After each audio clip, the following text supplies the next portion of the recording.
Olá, bem-vindo ao nosso canal do YouTube. Hoje eu vou falar um pouquinho sobre o estresse e, óbvio, sobre algumas estratégias que a gente pode usar para atenuá-lo. Estresse é um termo que as pessoas usam muito hoje em dia. Todo mundo fala, estou muito estressado, e preciso entender melhor o que seja isso, né?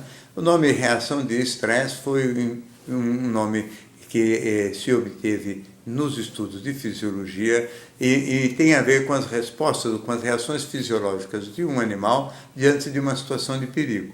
Então, diante de uma situação de perigo, existe uma reação de adrenalina, uma descarga de adrenalina no organismo, em que o animal tem palpitação, fica, às vezes urina, às vezes eriça os pelos, ele fica com um pouco mais de hipertensão, quer dizer, ele se prepara fisicamente para a luta ou para a fuga.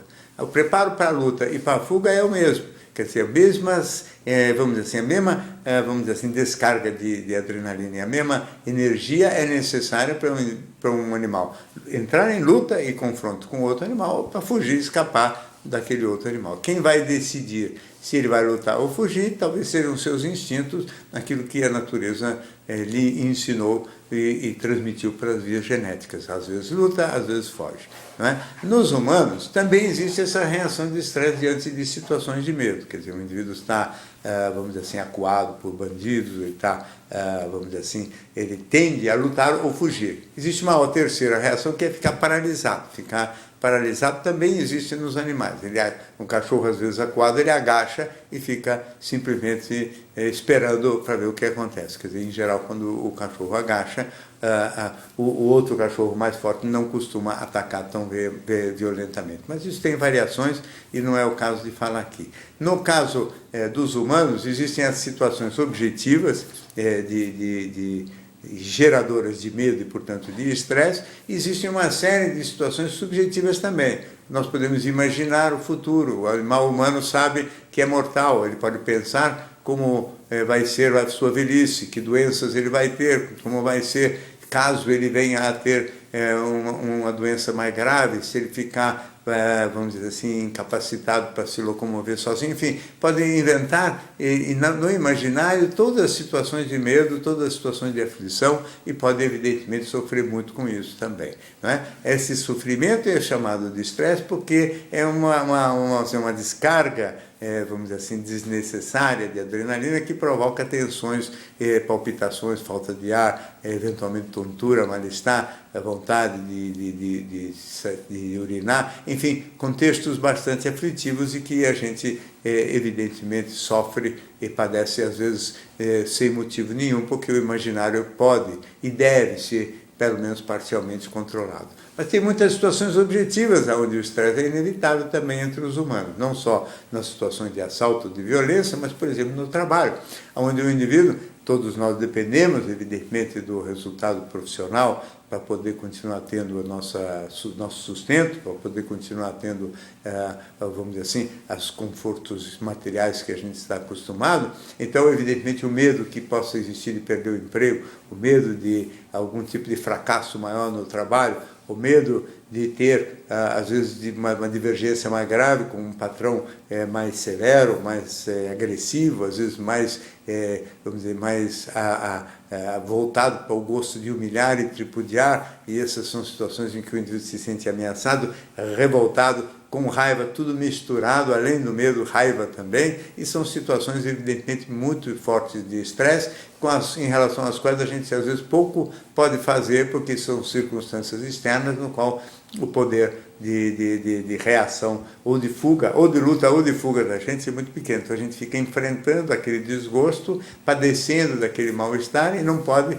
reagir nem numa direção nem noutra, porque não pode se demitir, não pode bater no chefe também. Então fica uma situação complicada em que o indivíduo sofre bastante. Às vezes são situações de competição com colegas desleais, que também provocam situações de medo de ser, vamos dizer assim, tripudiado, de alguém lhe passar passar a perna, são situações que a gente, infelizmente, não raramente tem que conviver no dia a dia das situações de trabalho.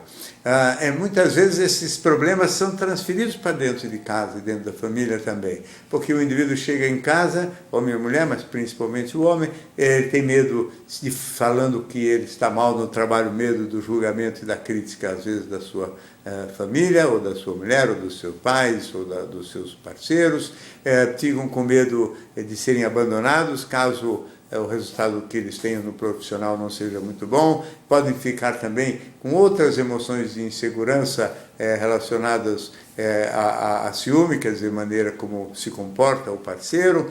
O ciúme às vezes não tem nada a ver com o profissional, mas é um medo também de perder o vínculo amoroso, medo da humilhação e o medo da perda ao mesmo tempo. Então são situações várias que acontecem na vida, tanto profissional quanto pessoal, que podem gerar, e social no sentido dos medos de violência ou de grosserias no trânsito e coisas do gênero, que podem gerar uma série de situações de tensão. E a gente tem que aprender, pelo menos um pouquinho, como é que se livra, como é que atenua, pelo menos, alguns desses mal-estares. Evidentemente, existem alguns recursos. Um deles é a atividade física, porque a atividade física queima uma parte dessa adrenalina que poderia ser transformada em reações de estresse. Então, a adrenalina pode fazer, vamos dizer, a atividade física pode fazer bastante bom efeito sobre o quadro geral das pessoas, e já desde os filósofos do século XVII e XVIII que se fala isso, né, de que a mente sã funciona melhor num corpo são. Então, o corpo são, um corpo bem exercitado, certamente contribui para o bem-estar psíquico também. A meditação, exercícios de respiração, que são velhas estratégias orientais, ajudam bastante também, né, porque são tentativas de afastar o pensamento, a gente conseguir, ou parar o pensamento no caso da meditação, mas a gente conseguir ter um certo controle sobre o pensamento e não ficar imaginando muitas situações em que a gente sofre por antecipação, sofre desnecessariamente, é algo que a gente certamente também poderia fazer para o bem-estar da gente.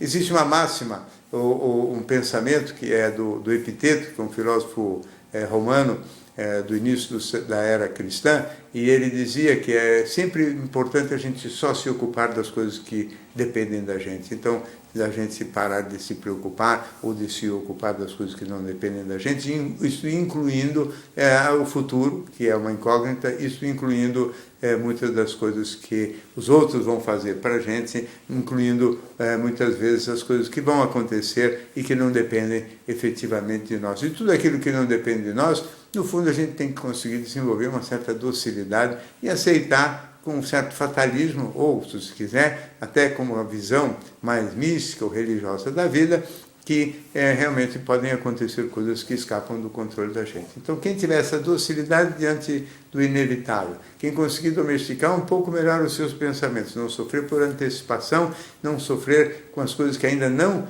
aconteceram e podem nunca vir a acontecer, quem se cuidar fisicamente e talvez fizer alguns exercícios de relaxamento, respiração e meditação, pode sim atenuar bastante o estresse, que é uma condição quase que inevitável da vida social, da vida e da maneira como se organizam as relações de trabalho e também a vida familiar.